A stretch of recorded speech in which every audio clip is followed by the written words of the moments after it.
ప్రియమైన దేవుని వలన కొన్ని మాటలుగా మనం రాత్రికాల సమయంలో కొన్ని మాటలు ప్రభు ఆలోచనలు జ్ఞాపకం చేసుకుందామండి. కీర్తన గ్రంథము 39వ అధ్యాయము మొదటి వచనము ప్రారంభ వచనం చదువుకున్నాం. మరి ఒకసారి,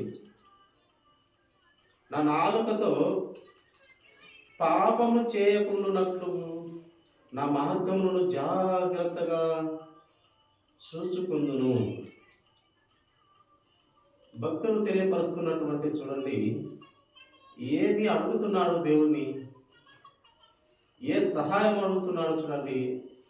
ఆల్రెడీ ఆయన భక్తుడు, దేవునికి ఇష్టడు అయినప్పటికీ ఈ లోక పాపము వెంటాడుతుంది. నిజమైన దేవుని ప్రజల, నేను పరిశుద్ధుని, నేను నీతిమంతుని, నేను ప్రభు రక్తంలో కడిగబడినాను అని చెప్పుకుంటూనే ప్రతి ఒక్కరు కూడా మళ్ళీ చిన్న చిన్న పొరపాట్లకు తప్పులకు లోనవుతూనే ఉంటుంది ఈ పాపపు జీవితం. అందుకే పౌలు అంటాడు, ప్రభువా ఎంత పరిశుద్ధతగా ఉన్నామనుకున్నా ప్రభువా, మీరే నాకు ఈ శరీరంలో పాప నియమము పెట్టారు ప్రభువా, ఈ పాపపు ముళ్ళు నాలో ఆ నియమం మీరే పెట్టినారు, ఇది పోవట్లేదు ప్రభా, ఎంత పరిశుద్ధంగా ఉన్నామనుకున్నా అని పౌలు గారు మంచి మాటలు మాట్లాడతారు. అంటే ఈ శరీరాన్ని బట్టి ఆయన లోతుగా మాట్లాడటం మనము గ్రంథంలో చూస్తాం. ఎంత పరిశుద్ధులమైన, ఎంత నీతిమంతులమైన, యథార్థవంతులమైన చిన్న కుటుంబంలోనే కావచ్చు, తోటి స్నేహితుల్లోనే కావచ్చు, అలాగే బంధుమిత్రుల్లో కావచ్చు, చిన్న పొరపాట్లు జరుగుతూనే ఉంటాయి. విశ్వాసిని పరిశీలిస్తుంటే ప్రతి విశ్వాసిలో కనపడుతుంది మన దేవుని పిల్లల. అందులో విశ్వాసిలో కనపడితే ఇంకా లోకానికి ఇంకా ఏలెత్తి చూపడానికి వాళ్ళకి ఇంకా ఇది అదే లోకం. అందుకే ఎవరైతే ప్రభువుకి వస్తారో వారిని సాతాను బాగా వెంటాడుతుంది. ఏదో పని మీద పోయేవారు కూడా ఆగి వాళ్ళలో పొరపాటు, వాళ్ళలో లోటుపాట్లు చిన్న దొరికిన చదువుని కడిగేద్దామనేంతగా పరిశీలిస్తుంటారు ఈ లోకం. కనుక ఆ భావంతో భక్తుడు తెలియపరుస్తున్నాడు, ఈయన భక్తుడే కానీ ఏమని ప్రాధాన్యపడుతున్నాడంటే, ఈ పాప నియమము ఉంది కాబట్టి, పరిశుద్ధుడే, నీతిమంతుడే, యథార్థవంతుడే అయినప్పటికీ పాప నియమము శరీరంలో ఉంది కాబట్టి నా నాలుకతో పాపము చేయకుండానట్లు నా మార్గములను జాగ్రత్తగా చూచుకుందును. నాలుకతో జాగ్రత్తగా పాపం లేకుండా నేను చూసుకుంటాను. భక్తుడే చెప్తున్నటువంటి మాట, నాలుకతో పాపం జరుగుతుంది. ఈ నాలుక సామాన్యమైనది కాదు. కనుక ఈ నాలుకతో పాపం చేయకుండా ఉండేటట్టు తండ్రి నా మార్గాలు ఉంటాయి కదా, ఆ మార్గంలో అన్నింటిలో జాగ్రత్త పడతాను ప్రభువా అంటూ భక్తిహీనులు నా ఎదుట నున్నప్పుడు నా నోటికి చిక్కము ఉంచుకుందాం అనుకుంటుని. పనికిమాలతో నా చూస్తుంటారు ప్రభువా, ఆ పనికిమాలతో మాట్లాడితే దొరికిపోతున్నా ఏం పాడో, అసలే పనికిమాలు. చిన్న పొరపాటు దొరికిన ముందుగానే కోతి మళ్ళీ ఏం తాగిందట, ఏదో సారా తాగి ఇంకా కోతి శాతాలు చేస్తున్నారు. అలాంటి లోకంలో ముందుగానే కోతి స్వభావం కలిగినటువంటి పనికిమాల జనము వారితో పొరపాటున మాట్లాడితే నేను చిక్కుకుంటానేమో అంటున్నాడు భక్తుడే.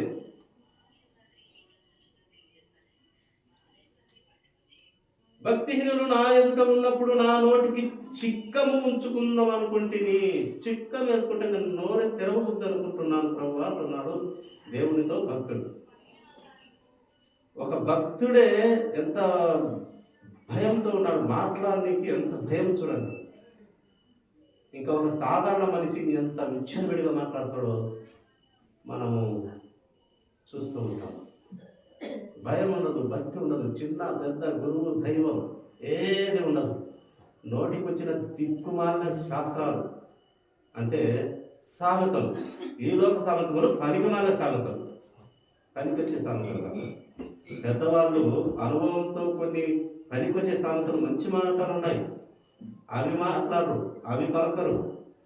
పనికి మాలిన భూతపరమైన మాటలతో స్టార్ట్ చేస్తారు. అలాంటి మనుషుల మధ్య నేనున్నాను, పాప నియమంతో నేనున్నాను, నా నాలుకను కాచుకుంటాను, నా మూతికే మాట్లాడకుండా చిక్కం వేసుకుంటాను, ఇలాంటి మనుషుల మధ్య బ్రతుకుతున్నాను అని భక్తుడు దేవునితో ఆ యొక్క తన ప్రార్థనాన్ని దేవునికి తెలియపరుచుకుంటూ ఉన్నాడు. చూడండి ప్రియ దేవుని జనాంగమా, ఇంత నాలుక ఇంత పని చేస్తుంది. చూడండి, మరి కొన్ని లేఖన ఆలోచనలు కొన్నిగా మనము పరిశీలించుకున్నాము. సామెతల గ్రంథము 18వ అధ్యాయము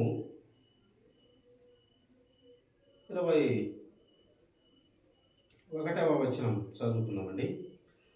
జీవమరణమును నాలుక వశము, దాని యందు ప్రీతిపడి వారు దాని ఫలము తిందురు. జీవ మరణములు, నిత్య జీవం కావాలన్నా నిత్య నరకం కావాలన్నా మన నాలుక మీద ఆధారపడి ఉంటుందని ఇక్కడ లేఖన భావం మనకు బయలుపరుస్తుంది. జీవ మరణములు నాలుక వశము. ఈ నాలుక ద్వారానే నువ్వు నరకానికి వెళ్తావా, ప్రభు ఉండే నిత్య జీవం వెళ్తావా, లేక సాతాను నుండి నిత్య నరకం వెళ్తావా అనేది డిసైడ్ చేసేస్తుందంట ఈ నాలుక. కనుక ప్రతి వాడు దాని ఫలము తింటారు. ఏదైతే నోటి నుండి ఏది బయటికి వస్తుందో దాని ఫలమే నీవు తింటావు. ఏది విత్తుతావో ఆ పంటే కోస్తావు. ఏది మాట్లాడుతావో ఆ మాటలకు తగిన ప్రతిఫలము నువ్వు పొందుకుంటావు. మంచి మాట్లాడితే మంచి సంబంధమైనటువంటి ప్రతిఫలము పరలోకం రావచ్చు. చెడ్డ మాట్లాడితే చెడ్డ సంబంధమైన నిత్య నరకానికి రాబోతుంది. కనుక నాలుక చాలా ప్రమాదకరమైంది అని మనకు బయలుపరుస్తూ ఉంది ప్రియమైన దేవుని జనాంగం. మన మాటను బట్టే మనకు నిత్య నరకాజ్ఞ, నిత్య జీవం కలిగినటువంటి పరలోక రాజ్యం అని నిర్ణయిస్తూ ఉందంటారు ప్రియమైన దేవుని వారు. యాకోబు రాసినటువంటి పత్రిక 3వ అధ్యాయము 6 నుండి చదువుకున్నామండి.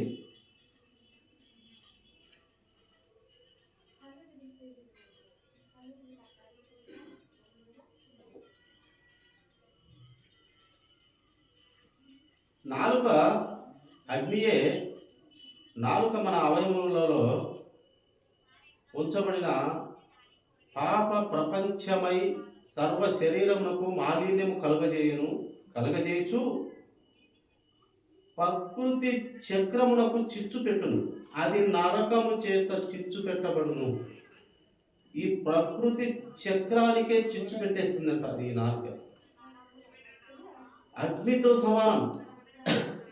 ఒక చిన్న మాట అగ్ని వేస్తే ఎలాగో అంత నాశనం అయిపోతుందో అంతలా ఇదైపోతుంది. గోటితో పోయేదానికి గొడ్డల వరకు అంటారు కదా, చిన్న మాటతో పోయేదానికి అది ఆ మాటే ఒక పెద్ద గొడ్డల వరకు లేక ఒక యుద్ధాన్ని వరకు పోతుంది. అది అవయములలో ఉంచబడిన పాప ప్రపంచమై సర్వ శరీరమునకు మాలిన్యం కలుగజేస్తుంది. ఈ ప్రపంచం అనబడే ఈ శరీరాన్ని మాలిన్యం కలుగజేస్తూ దీనికి ఈ ప్రకృతి చక్రమునకే చిచ్చు పెట్టును ఈ యొక్క నాలుక.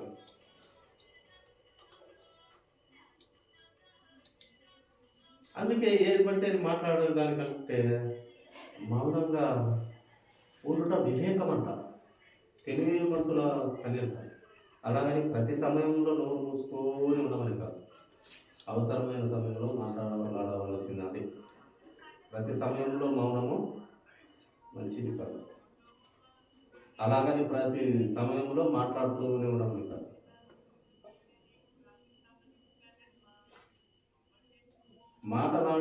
మాటలాడుటకు నిదానించాలి, వినుటకు వేగిరపడాలని బైబిల్ వాక్యం మనకు తెలియపరుస్తుంది.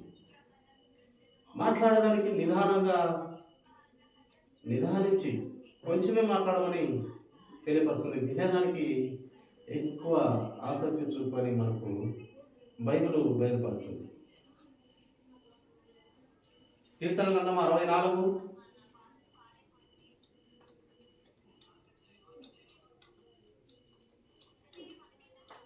8వ వచనం ఒక మాట మనం చదువుకున్నాం. ప్రియమైన దేవుని జనాంగమా,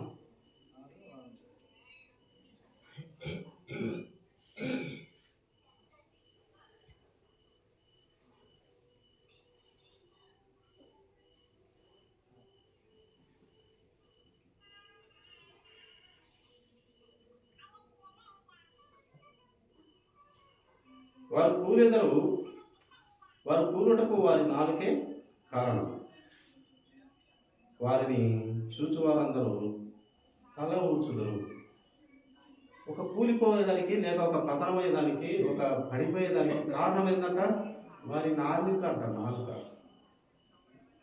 వాడు పడిపోతున్నాడు, లేక వాడు కూలిపోతున్నాడు, వాడు నాశనం అయిపోతున్నాడు, లేక నిత్య నరకానికి ఆపుకైపోతున్నాడు అంటే కారణం ఏంటంటే కేవలం అని వారి నాలుకే లేక ఆమె నాలుకే.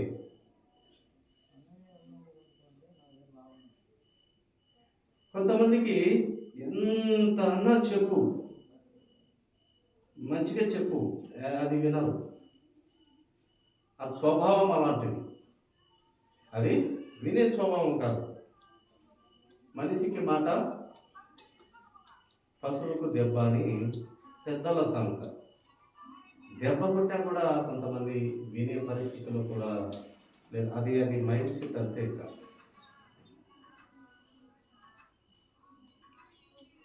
కనుక కూలేదానికి కారణమైంది, పడిపోయేదానికి కారణమైంది, లేదా నిత్య నరకానికి వెళ్ళేదానికి కారణం ఏంటయ్యా అంటే వారిలో ఉన్నటువంటి నాలుకే. మాట మనకు ఇచ్చినాడు కదా దేవుడు, అది ఎలా మాట్లాడాలో అలా మాట్లాడితే, ఎలా సద్వినియోగం చేసుకోవాలో అలా సద్వినియోగం చేసుకుంటే పర్వాలేదు. కానీ ఎలా పడితే అలా మాట్లాడితే మనకు నాశనం, లేక కూలిపోతాము, లేక నిత్య నరకాగ్నికి వెళ్ళిపోయే అవకాశాలు ఎక్కువగా మనకు గ్రంథంలో మనకు కనపడుతున్నాయి. ప్రియమైన దేవుని వారల, మన నాలుకతో ఏమేమి మాట్లాడకూడదో కొన్ని నియమాలు గ్రంథంలో ఇస్తూ కొన్ని మాటలు మనం పరిశీలిస్తామండి. సామెతల గ్రంథము 12వ అధ్యాయము, సామెతలు 12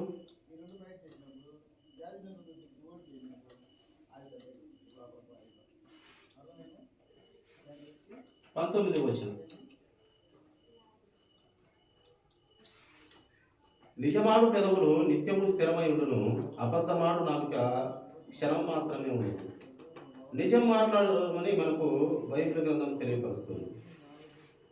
అబద్ధం ఆడితే అబద్ధము ఆడకూడదని బైబిల్ తెలియపరుస్తుంది. అబద్ధం ఆడినందుకు బైబిల్ గ్రంథంలో క్రొత్త నిబంధనలో ఆననీయ సప్రియ అనే దేవుని వినలేవారు. చిన్న అబద్ధం పెద్ద శిక్ష పడినాడు. ఆ శిక్ష ఇప్పుడు అసలు భూమి మీద ఒక్కడు కూడా ఎవడున్నాడు. కానీ వాళ్ళకి అంత పెద్ద శిక్ష ఎందుకు పడిందో నాకు నిజంగా విచిత్రమైన ఆలోచన. ఈ ఆలోచన గురించి చాలామందితో పంచుకున్న సమాధానం దొరకలేదా. ఒక చిన్న తప్పు, అది వారి కుటుంబానికి సంబంధించిన తప్పు. వారి ఆస్తి వాళ్ళు అమ్ముకొని సగం దాచుకొని సగమే తెచ్చామని చెప్పినందుకు పెద్ద శిక్ష పడింది బైబిల్ గ్రంథంలో. పరిశుద్ధాత్మ దేవుడు అంత గొప్ప శిక్ష పడేశాడు. ఒక చిన్న తప్పు, అది వారి సొమ్మే. ఒక చిన్న పొరపాటు ఏంటంటే వారి సొమ్ములో వారు అయ్యా మేము ఇంత కమ్ముకున్నాము, ఇంతే తెచ్చామని చెప్పారంతే. ₹1,00,000 కమ్మినాము, 50,000 తెచ్చామని చెప్పారు. సగం తెచ్చారు, సగం ఇంట్లో పిల్లల కోసం దాచుకున్నారు. ఏమో మరి ఆలోచన విధానం ఏమో అదైతే మనకంతా వ్రాయబడలేదు. కానీ గ్రంథంలో అబద్ధం ఆడినందుకు పెద్ద శిక్ష అది. అదే అబద్ధము ఇప్పుడున్న లోకంలో లేక ఇప్పుడున్న ఈ కృపాకాలంలో ఒక్క మనిషి మిగిలితే కొట్టు నిజమైన దేవుని పిల్లలు ఒకే ఒక మనిషికి మిగలలేడు. అప్పుడు అంత శిక్ష ఎందుకు పడిందంటారు? ఎందుకు పడిందంటే ఒక్కని కొడితే మిగతలకు అదురుచరం రావాలంతే అన్నట్టుగా దేవుడు అక్కడ అంత పెద్ద శిక్ష చేసినాడు. మనకు అదురుచరం రాదు, ఏ జరం కాదు, ఎన్ని శిక్షలు వేసుకో.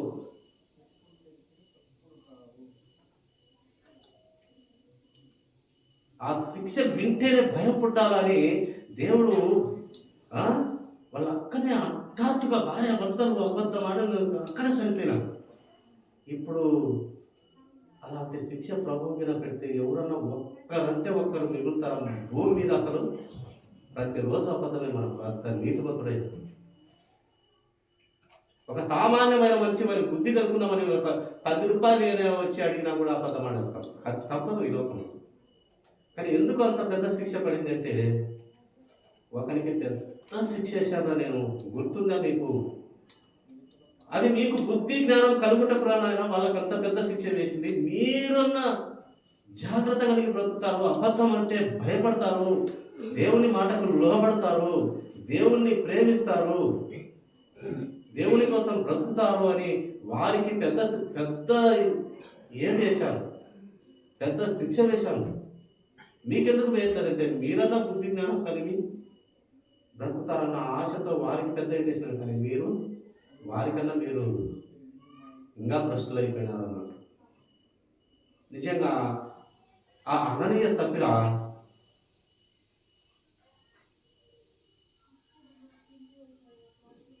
ఆ విషయానికి వస్తే నిజంగా నాకు చాలా డౌట్లు వస్తాయి. ఏమైనా దేవుడు చాలా మందితో నేను మాట్లాడతాను ఈ విషయం. అది సరైన సమాధానం కొంతమంది చెప్తారు, కొంతమంది చెప్పలేదు. కనుక ఈ అబద్ధం ఆడితే అంత కోపం దేవునికి, అందుకే అక్కడ పెద్ద శిక్ష వేసినాడు. కానీ మనము ఆడవాళ్ళం ప్రతి ఒక్కరం, దాంట్లో డౌట్ లేదు. వాళ్ళకేసిన శిక్ష ఇచ్చి ఇప్పుడు భూమి మీద ఎవరు మిగలు అంతే ఉంటారు. పరిశుద్ధులు కోటికి లక్షలకు ఒకరు, ఇద్దరు, ముగ్గురు. అలాంటి వారు ప్రభువు సింహాసనం ఇస్తాడు, లేక ప్రభువు పక్కన కూర్చోబెట్టుకుంటాడు. వారికి ఆ ధన్యత. అందుకే ప్రతి ఒళ్ళు ప్రభువా నీ దగ్గర ఉండే అవకాశం ఈ ప్రభువా, నీ పక్కన కూర్చుండే అవకాశం ఈ ప్రభువా, నీ పక్కలో ఈ పక్క ఆ పక్క నా పిల్లలు ఉన్నారు ప్రభు అని ఒక స్త్రీ ప్రభువుని అడిగితే, అమ్మా తల్లి, బంగారు తల్లి, నా ప్రియమైన తల్లి, అది నా చేతుల్లో లేదమ్మా. తండ్రి ఎవరికి ఆ లక్షరాలు ప్రభు తండ్రికి తెలుసమ్మా. అది నాకు కూడా నా చేతుల్లో కూడా లేదు. నా ఈ పక్క నాకు కుడి పక్క ఎడమ పక్కన కూర్చోవాలంటే ఎంత ధన్యత ఉండాలి, ఎంత వాళ్ళు నీతిమంతులు ఉండాలి, పరిశుద్ధులై ఉండాలి, అపసాక్షులై ఉండాలి.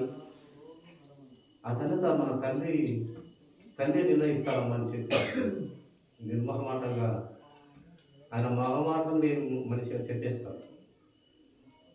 కనుక అబద్ధం ఆడితే అంత పెద్ద శిక్ష ప్రభు మనకు జీవగ్రంథంలో ఒక కుటుంబానికి వేశాడు. కనుక వీలైనంత వరకు ఒక ప్రాణం పోయేటప్పుడు ఒకవేళ ఆడినా దానికి ఏమైనా ప్రభు క్షమిస్తాడేమో, కానీ మానము ప్రాణం పోయేటప్పుడు ఏమో మిగతా సమయంలో సాధ్యమైనంత వరకు నిజమే మాట్లాడాలనేది దేవుని ఆలోచన తేలా.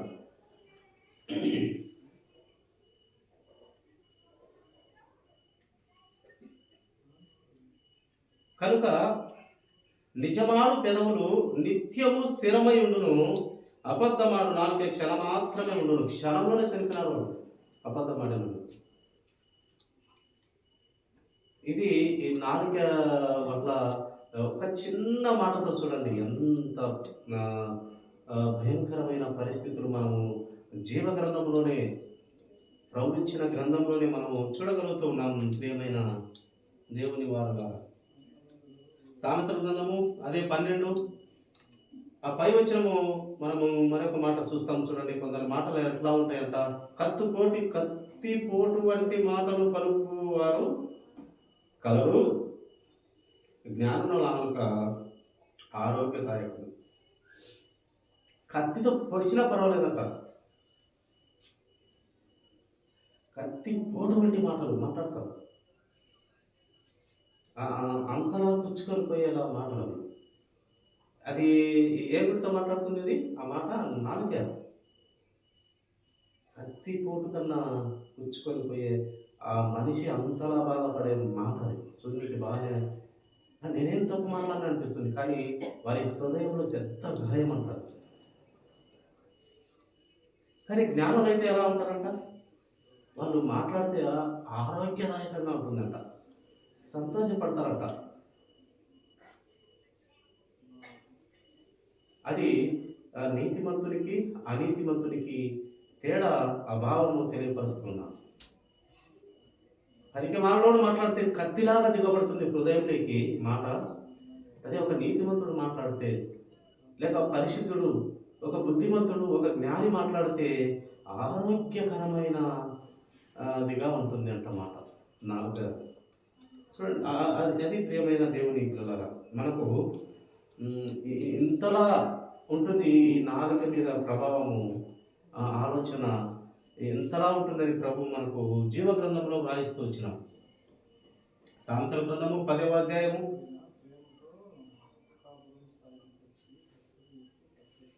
19వ వచనం, విస్తారమైన మాటలలో దోషముండక మానదు, తన పెదవులను మూసుకొని వాడు బుద్ధిమంతుడు. విస్తారంగా మాట్లాడినా కూడా, అది ప్రభు పిల్లలైనా సరే అప్పుడప్పుడు అనుకుంటూ ఉంటాం మనం, విస్తారమైన మాటలు మాట్లాడితే దాంట్లో దోషం ఉండక మానదని లేఖన భాగంలో ఉన్నటువంటి మాట. కొంచెం విస్తారంలోకి వెళ్ళిపోతే దాంట్లో ఒక అంతో ఎంతో దోషం ఉండక మానదంట. కొంచెం చాలు అనే అదే మాట్లాడుటకు నిదానించుము, వినుటకు వేగిరపడు. మాట్లాడడానికి నిదానించునైనా, వినేదానికి వేగిరపడు, తొందరపడు, ఎక్కువ విను, తక్కువ మాట్లాడు. అది మనకు గ్రంథం బయలుపరుస్తుంది. కనుక విస్తారమైన మాటలు తగ్గించుకునేది మనకు శ్రేష్టము, మంచిది అని మనకు, మన నాలుక అలా ఉంటేనే మంచిదని మనకు జీవ గ్రంథంలో దేవుడు వ్రాయిస్తూ వచ్చినాడు. ప్రియమైన దేవుని జనాంగం, అదే సామెతల గ్రంథము 15వ అధ్యాయం 4వ వచనం చూడండి.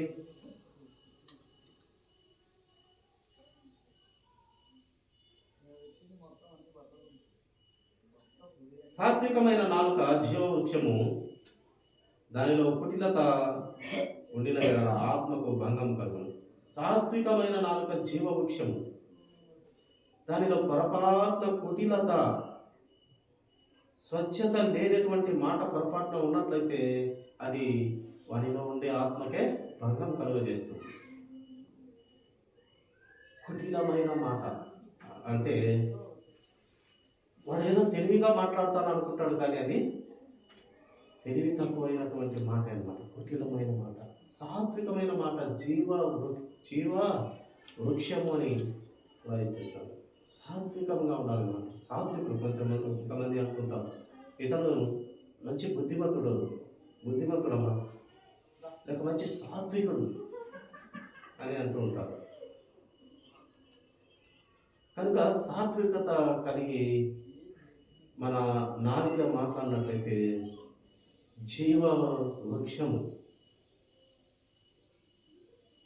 అలాగే పొరపాటున ఆ నాలుకలోనే కుటిలత అయినటువంటి మాటలు ఉన్నట్లయితే అది మన ఆత్మకే మనకు భంగం చేస్తుందంట. ప్రియమైన దేవుని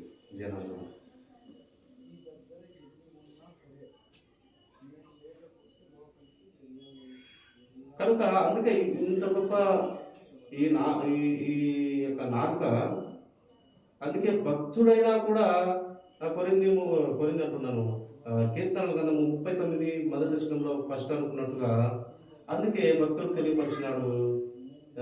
ఏమంటున్నాడు? నేను నా నాలుకను జాగ్రత్తగా నేను మాట్లాడినట్టు చేసుకున్నాను అని ప్రభువును మొరపెట్టుచున్నాను.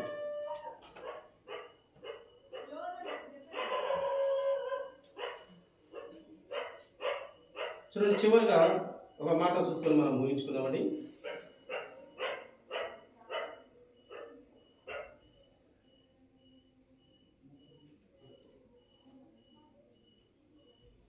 సామెతల గ్రంథము 21వ అధ్యాయము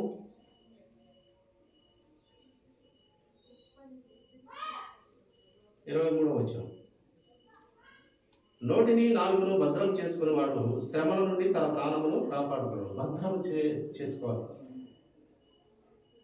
నోటిని నాలుకను భద్రం చేసుకుని వాడు శ్రమల నుండి తన ప్రాణమును కాపాడు. నిత్య నరకాగ్ని నుండి తప్పించబడతాడు. నిత్య నరకాగ్ని కన్నా శ్రమ ఈ లోకంలో ఏముంది? నిత్యము నరకమే కదా. దాన్ని తప్పించుకుంటాము. ఎప్పుడు తప్పించుకుంటామంట? భద్రము చేసి పెట్టుకోవాలి. ఈ మాట మాట్లాడితే ఏమవుతుంది అని ముందు ఆలోచన చేసుకొని మాట్లాడాలి అని బయలుపరుస్తుంది ప్రియమైన దేవుని పిల్లలను. అలాగే సామెతల గ్రంథము 13:3 వచనం చూడండి. తన నోరు కాచుకొని వాడు తను కాపాడుకును, ఊరకొనక మాట్లాడువాడు తనకు నాశనం తెచ్చుకున్నాడు. తన నోరు కాచుకోవాలి. గొర్రెలను ఎలాగా కాపరి కాస్తాడో, పక్కకు పోతే లేక ఈ పొలం లేకపోతే లేదా ఆ పొలం లేకపోతే వాళ్ళు వీళ్ళు ఏమంటారు, కాచుకొని కాచుతూ ఉంటాడు గొర్రెల కాపరి. అలాగా తన నోటిని కూడా కాచుకోవాలి. ఈ మాట వస్తే ఏమవుతుంది? బుద్ధి కలిగి మాట్లాడే ఆ తత్వము, ఆలోచన కలిగి ఉండాలి అని తెలుపుతూ, తన నోరు కాచుకుని వాడు తనను కాపాడుకుంటాడు. నోరు కాచుకుంటే తనను కాపాడుకుంటాడు. నోరు కాచుకోకపోతే ఏమవుతుంది అంట చూడండి. కాపాడుకొను, ఊరుకొనక సయకుండకుండా మాట్లాడువాడు, కాచుకొనక మాట్లాడువాడు తనకు నాశనము తెచ్చుకును, నిత్య నరకాగ్నికి వెళ్ళిపోవలసి వస్తుంది. చిన్న మాటతో పెద్ద శిక్ష పడే అవకాశం ఎక్కువ ఉంది కనుక దేవుడు బయలుపరుస్తున్నాడు. చివరి మాట చూడండి. అదే సామెతల గ్రంథము 12వ అధ్యాయము 14వ వచనం చూస్తున్నాము. 12-14. ఒకడు తన నోటి ఫలము చేత తృప్తిగా మేలు పొందును, ఎవని క్రియల ఫలము వానికి వచ్చు. ఒకడంట తన నోటి ఫలము చేత తృప్తిగా మేలుందును, అలాగే తృప్తిగా మేలొందని వాడు కూడా వాని క్రియల ఫలము, మాట ఫలము పొందుకుంటాడు. ఏది విత్తుతామో అదే కోస్తాము. మంచి పంట వేస్తే మంచి పంటను కోస్తాడు, చెడు పంటను వేస్తే చెడు పంట కోస్తాడు. మంచి మాటలు మాట్లాడితే మంచి అనే ఆ యొక్క నిత్యరాజ్యంలో ఉంటారు. చెడ్డ పంటను మాట్లాడితే చెడ్డ పంట అనే నిత్య నరకాగ్నిలో ఉండబోతాం. కనుక జీవము లేక జీవం లేని ఆ నిత్య నరకాగ్ని రెండు మన నాలుక వశంలోనే ఉన్నవి. నీ చేతుల్లోనే ఉంది నీ జీవితం అని బయలుపరుస్తున్నాడు.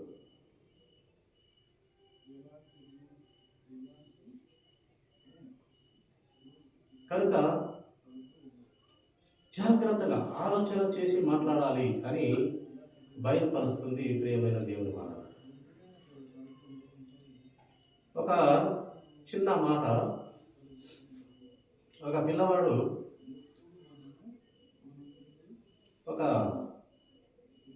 మేధావి అయిన స్వామి దగ్గరికి పోయి, తెలివివంతుడైన స్వామి దగ్గరికి పోయి ఒక చీతాకోక చిలుకను లేక ఒక తూనిగను పట్టుకొని అరిచేతిలో పెట్టుకొని పిడికిలిలో లూజుగా పట్టుకొని ఆ మేధావి దగ్గరికి పోయి, నా చేతిలో ఒక చీటాకొక చిలుకో లేక ఒక తూనికో చేతిలో ఉంది, నీవు మేధావి కదా, నీవు బుద్ధిమంతుడివి జ్ఞానివి కదా, ఇది చనిపోయి ఉందా లేక జీవంతో ఉంది అని అడిగాడు. మేధావి దగ్గరికి పోయి, తెలియవంతుని దగ్గరికి పోయి, ఇది జీవంతో ఉందా చనిపోయి ఉందా నా చేతిలో ఉన్నటువంటి ఈ యొక్క ఆ ప్రాణి అంటే, ఆయన బాగా ఆలోచన చేసి ఆతి చూచి, నాయనా నువ్వు సామాన్యుడివి కదరా నాయనా, ఈ లక్షణాలు సామాన్యమైనవి కదా, ఇది మొత్తం నీ చేతిలో, దాని ప్రాణం పోయాలన్నా నీ చేతిలోనే ఉంది, ప్రాణం తీయాలన్నా నీ చేతిలోనే ఉంది, నువ్వు ప్రశ్న నాకేస్తున్నావు, నువ్వు సామాన్యుడు కదా అని, దాని జీవం నీ చేతిలోనే ఉంది అని చెప్పినాడు. అప్పుడు అంతే కదా, అది చచ్చిపోయిందంటే లూజుగా పట్టుకొని ఎగిరేలా చేస్తాడు, లేదు అది బ్రతికే ఉందంటే గట్టిగా పిసికి చంపేస్తాడు. రెండు ఫలితాలు వారి చేతిలోనే ఉంది. ఇద్దరు మేధావులే. కనుక ఈ చిన్న ఆలోచన ద్వారా మనము ఏం చేసుకోవాలంటే, మన క్రియలు మన చేతుల్లోనే ఉన్నాయి. బాగుపడాలన్నా మన చేతిలోనే, లేదా చెడిపోవాలన్నా మన చేతిలోనే, దేవుని దగ్గరకు వెళ్ళాలన్నా మన చేతిలోనే, లేక నిత్య నరకాగ్నికి అపవాదిగానికి తయారు చేసిన ఆ ప్రాంతానికి వెళ్ళాలన్నా మన చేతిలోనే. మన ఆలోచనలు సరిగా ఉంటే, మనం అలా మంచిగా ఉంటే మంచి రాజ్యం పోతాం, చెడ్డగా ఉంటే చెడ్డ రాజ్యానికి వెళ్ళవలసిన వారమవుతాం. కనుక మన క్రియలు మన చేతుల్లోనే, మన ఆలోచనలోనే మన బ్రతుకు ఉన్నదని గ్రంథం కూడా మనకు దానికి వివరణ ఇస్తుంది, తెలియజెప్తుంది. కనుక ప్రియమైన దేవుని వారలారా, ఈ నాలుక ఎంత డేంజర్ అంటే, మనము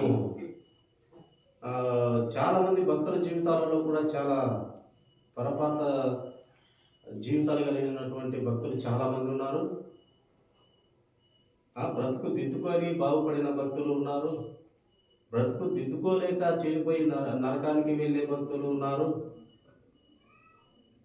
కనుక చాలా జాగ్రత్తగా లేఖనానుసారంగా బ్రతకవలసిన బిడ్డలంగా దేవుడు లేఖనాలను మనకు గ్రంథంలో పొందుపరిచినాడు. కనుక లేఖన ప్రకారంగా జాగ్రత్త కలిగి ఆ లేఖన ఆ భావంతో లేక లేఖన సారాంశంతో అర్థం చేసుకుంటూ ముందుకెళ్ళాలని దేవుడు అటువైన జ్ఞానం బుద్ధి వివేచన ప్రతి మనిషికి ప్రతి బిడ్డకును పరిశుద్ధ ఆత్మ దేవుని సన్నిధి సహవాసం ప్రతి ఒక్కరికి